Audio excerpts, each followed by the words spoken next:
Hey guys, welcome to another episode of Amber Unfiltered. Today I wanted to do a quick little book review on this new book that I started, but before I do that, don't forget to like, comment, and subscribe. Also, if you want to cash at me at AmberUnfilteredShow, that'd be greatly appreciated. Let me preface this video by saying that if you hear a random noise, it might be my husband walking back in.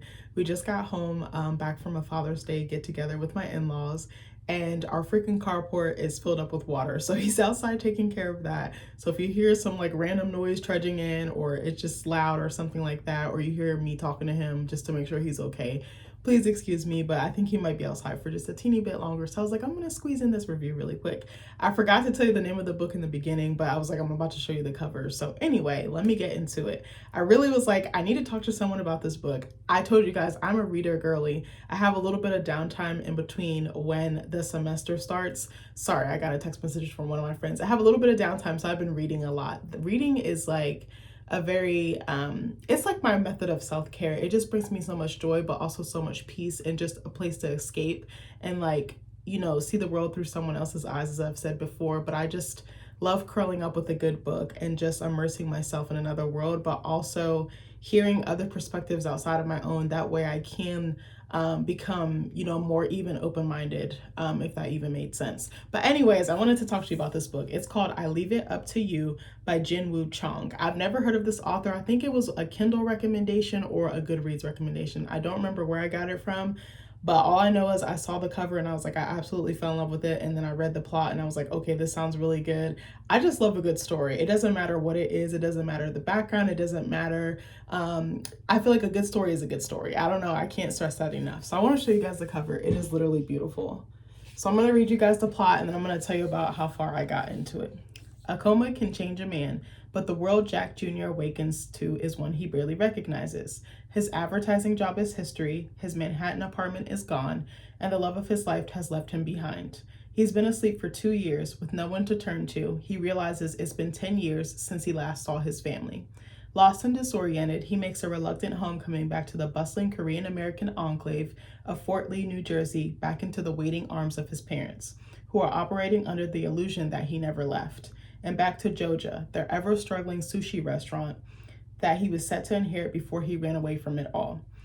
As he steps back into the life he abandoned, learning his appa's life lessons over crates of tuna on bleary-eyed 4 a.m. fish runs, doling out amberjack behind the omakase counter while his Uma tallies the night's pitiful number of customers, and sparring with his recovering alcoholic brother James, he embraces new roles too, that of romantic interest to the nurse who took care of him, and that of sage but underqualified uncle to his gangly teenage nephew. There is value in the joyous rhythms of this once abandoned life, but second chances are an even messier business than running a restaurant, and the lure of a self-determined path might once again prove too hard to resist. Why do we run from those we love, and why do we still love those who run from us? I absolutely love that question. A highly entertaining and poignant story about second chances and self-discovery, I Leave It Up to You navigates loss, love, and the absurdity of finding one's footing after the ground gives way.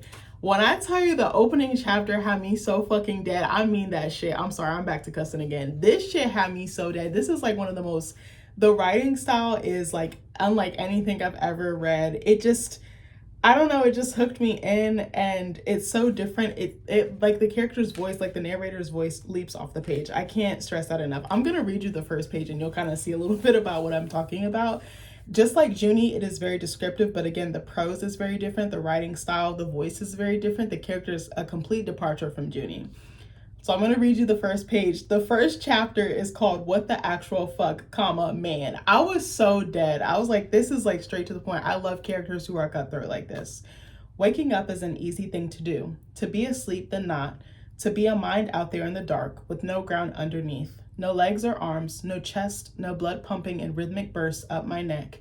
No body at all, no hands, no hair or eyes, no ass or dick. Yes, sir, just your eyeless, handless, assless, dickless self, just hanging out there in space forever until suddenly you're not. Because suddenly is in fact the best word I can think of to describe it. Suddenly, with all the absolute cosmic consequence in the universe, a strange and terrifying surprise takes place, and a thing that was not ever supposed to happen happens.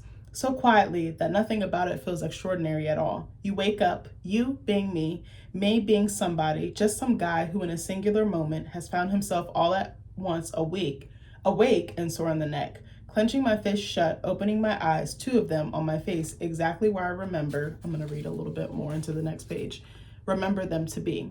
Seeing another someone sitting there in front of me, composed of bold lines as though drawn on fresh white printer paper, with a king-size Sharpie, giant blue eyes, two of them, staring back at me like a tether, a spark from him to me, into my face, my neck, down my chest and arms, to the bottoms of my toes, buried under warm, scratchy fibers. I hear a thought click slowly into place, my first thought in a very, very long time, that in the beginning there was me and also him. I mean, I never read something just like so bold and audacious and just like straight to the point, but also like kind of raunchy. I absolutely loved it. I was like, I love this narrator. I love this protagonist. I have no idea where I'm going with him, but so the first scene opens up with this gentleman waking up after being in an almost 2-year coma, and he's in the hospital. He has no idea how long he's been there. He doesn't even know that he's been in a coma. He thinks it's just like a one and done type of thing. Like it's not a prolonged incident where he's been in hospice, receiving care or receiving treatment or really trying to stay alive, really. And so he wakes up and he has a male nurse, which I thought was interesting because I actually don't really come across a lot of male nurses, and the author makes it a point to talk about that. But this nurse is so gentle, but the nurse is also freaking out. So the nurse kind of like low-key has a panic attack because they weren't expecting him to wake up.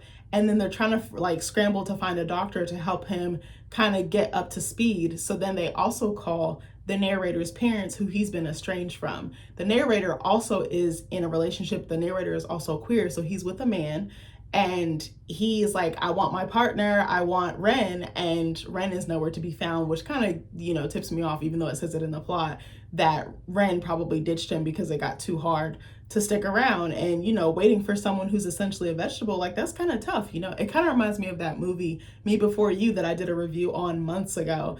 Like, I was like, the only person I would honestly wait for to wake up would be Nick. I wouldn't wait for someone else. If they were just, actually, I don't want to say that. I don't want to put that out there, but like, I don't know if it was like, I feel like if it was like someone I just started dating, I don't know if I would want to check on them, but I don't know if I could wait around. But if it's someone I'm locked in with, whether we're engaged, whether we've been together dating for a long time or married, I think that's a little bit different. But especially married, that's a different level. Like you're supposed to be there through thick and thin, through sickness and health. And that literally encompasses the health aspect or sickness aspect.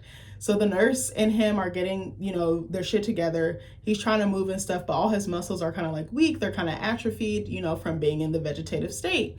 So he's like, oh my God, I don't want you to call my parents. So the nurse helps him to use the bathroom. And it was so funny. There's this scene where he's on the toilet and the nurse is talking to him. He's like sitting there in the bathroom with them. Or no, I think he's sitting in the bed and the nurse is like telling him, hey, you've been in a coma for like 23 months, basically 2 years. And he's like any words, anything you want to say? And this man says, without skipping a beat, I have to take a shit. And I was like, that's the realest thing you could ever say. Like, but then the nurse is like, bro, you've been taking stuff through IV like this whole time. So there's no way you should be able to like even produce a bowel movement. It was just so funny. Like I was laughing so hard and like cackling so loud. Like Nick was like, what is going on? And I would like read him certain passages. The narrator is just like so without even trying, just like so authentically funny and just like comedic and hilarious. I just absolutely I love people who just like speak their mind and like almost have no filter, because I'm definitely like that. But I just love people who are straight to the point like that and don't sugarcoat anything. I absolutely love it. To me, that just shows you're going to be honest regardless of the situation. And I just appreciate people who are upfront with who they are and what they think versus tiptoeing or like minimizing or making themselves smaller, to fit whatever the circumstance or whoever is around. So then they go to the bathroom. Nurses and doctors bum rush the room, and then he's like, hey, can you please tell them to back up? Because I think they take his tracheal tube out or something like that. And the nurse is like, okay, I'll get everyone to kind of back off and we'll kind of work your way up to speed of what's been going on with you. So then the narrator's parents come in. And what's interesting is I think this hospital, his granddad passed away here years ago. So his granddad passed away on like his 6th birthday, and he still remembers it. He's like, I was in the back of the car eating ice cream cake, and my granddad just passed away, but nobody like really explained that he was dead. Like I come to think about this as an adult, like putting two and two together and filling in the blanks. And I was like, that's so interesting that the narrator would focus on this and that the place would have some type of not sentimental value, but some type of attachment or jog his memory, even though he's been out of it and can't remember the accident. So also the nurse told him in the meantime that he actually drove his car straight into a river and he like fractured his spine, part of his like brain, like he had to get his leg reattached. Like it was like a whole thing. And I was like, I wonder what happened or what chain of events led to him to want to do that. Cause I was like, that's such a dark thing to do. That's such a heavy thing to do. Sorry, I think Stanley hears Nick downstairs in the basement. Sorry, if you hear a little bit of noise, that's him coming back in the house. But like it's just so rich. It's so like I'm trying really hard to like spoon feed myself this book because I want to take it with me when we go on vacation this coming week. But I was like, oh my God, it's so addicting. Like I'm already on chapter 2, but I'm like reading slow, moving at like snail's pace because I'm like, I really want to devour this book. And we have a huge drive ahead of us. So I was like, I want to kind of use the book like to kind of fill my time and bide my time. But I'm so curious to see what happens next. And I'm curious to see why the narrator is estranged from his parents and why, you know, I think there's a cultural thing for sure because the narrator is Asian, but I'm like, I wonder what led him to just cutting off his parents and kind of going the non-traditional path.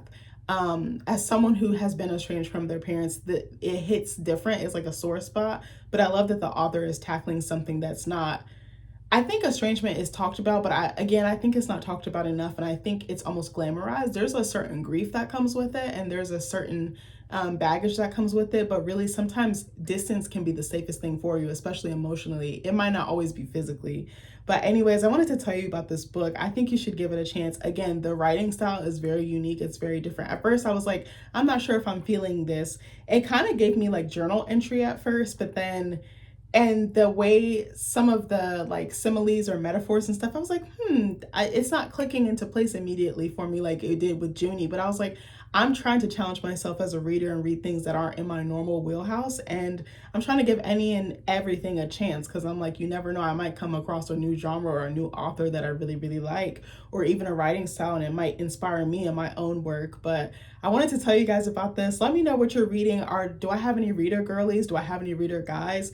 Reading, I think, has a really bad stigma. A lot of people hate reading, I think, because of academia and school, but I think we have the power of choice as adults, and it's a little bit different, you know? We can choose what we want to read. We're not just given things to read and analyze. I think a lot of the text that is given or assigned in academia is very outdated. It's like antiquated and it's not relatable, and it's hard to connect with the material, especially if you don't even understand what you're reading. But I think you guys should give reading a chance if you really haven't. And even there's alternatives, you know, there's audiobooks, there's Kindles, there's other things that you can do. You know, there's, even if you don't want to like read, you can like listen to a podcast or listen to interviews about books. That's another way to kind of get your feel of it. But I actually think reading is a wonderful thing, and that's something I want to pass down to my kids. But anyways, I wanted to tell you guys about this book.